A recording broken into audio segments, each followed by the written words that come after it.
भिवानी में stand with nature organisation द्वारा TIT college में जलवायु परिवर्तन को लेकर कॉन्फ्रेंस का आयोजन किया गया, जिसमें प्रकृति से संबंधित विचार विमर्श किया गया तथा बदलते पर्यावरण व जलवायु का क्या समाधान हो सकता है, इस पर भी संदेश दिया गया।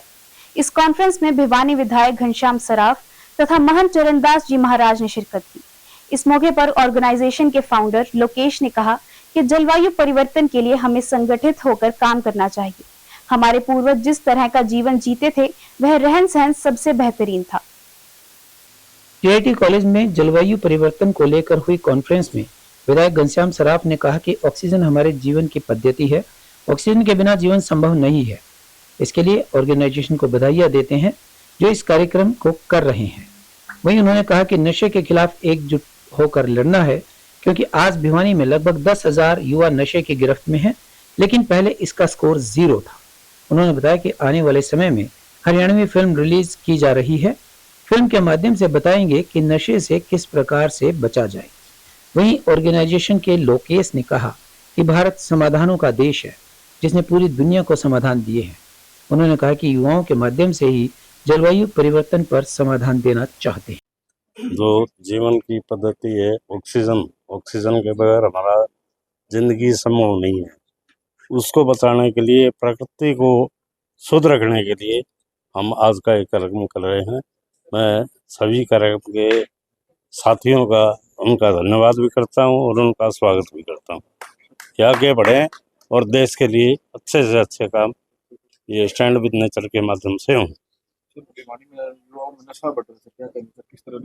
ऐसा है, नशे में तो अब की बार मेरे को जब विधानसभा में ये रिकॉर्ड आया कि भिवानी का रिकॉर्ड 10,000 से ऊपर का है, तो एकदम से सुन हो गए, क्योंकि 10 साल पहले भिवानी का स्कोर था 0 और अब 10,000 से ऊपर बच्चे हमारे नशे से ग्रस्त हैं। उनको बचाना है, उनके लिए हम प्रयास कर रहे हैं और एक कुछ दिनों के बाद एक हरियाणवी फिल्म भी हम शुरू करेंगे, जिसके माध्यम से नशे को बचाया जा सके। स्टैंड विद नेचर एक ऑर्गेनाइजेशन है जो क्लाइमेट चेंज पे पूरे देश में ही काम कर रहा है। 2019 में हमने इसकी शुरुआत की पूरे हरियाणा की साइकिल यात्रा से, और आज 6 साल बाद हम एक क्लाइमेट कॉन्फ्रेंस कर रहे हैं। हमारे साथ जितने भी प्रकृति के मुद्दों को समझने वाले लोग हैं वो आज सारे टीआईटी के आज इस सभागार में उपस्थित हैं भिवानी में।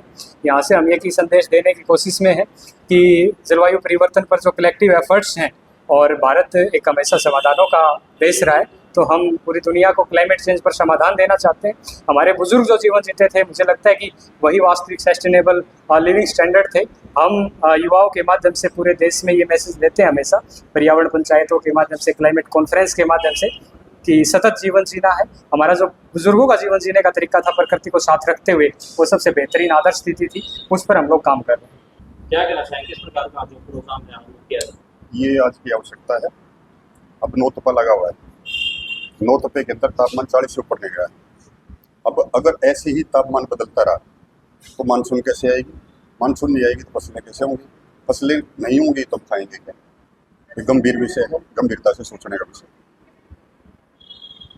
इस प्रकार के जो आयोजन है ये यहाँ पे नहीं, हर जगह होने चाहिए।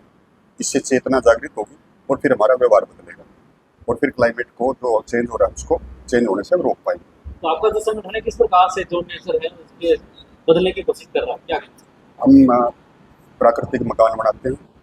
हम कहते हैं से नो टू एसी, घर बनाओ देसी।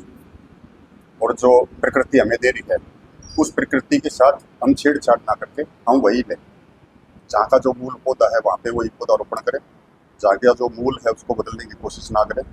प्रकृति के साथ रहें, स्टैंड विद नेचर, प्रकृति के साथ ही रहें, छेड़छाड़ ना करें।